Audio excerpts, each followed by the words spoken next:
area, have I got a gem for you right here. Open floor plan. Let's take a look at this house. It's in the Ahwatukee Desert Foothills kind of area. So let's take a grand tour of this amazing lost ranch. Yeah, we're gonna say 2 bedrooms. So this home has a very, very, very open floor plan. You can see the stars in the sky at night. We have a fireplace and chimney built sometime in the 20s or the 30s. And then you can just imagine you're sitting here in a rocking chair with the fireplace going in the winter.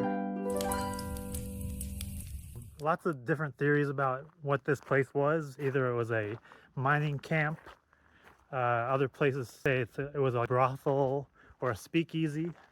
I'm gonna say probably it was a mining camp because there's mines around this area. But yeah, it's a really nice area.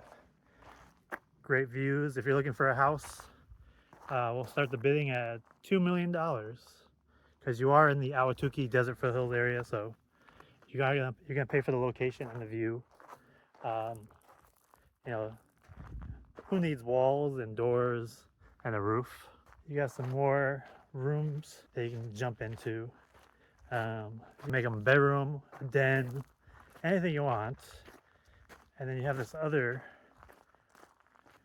fireplace over here that you could use as your kitchen and your cooking area. So we have completed our side quest, our side mission to get to the mine. So we're at a new location on the map. Now let's go look at this mine over here. And there's a pick your own adventure here. Over here, very narrow, very, very narrow actually, and there's bees coming out of it. Mine, or to the left, a little bit more open, goes back maybe 30 feet. If you have to choose your adventure, I'm choosing left.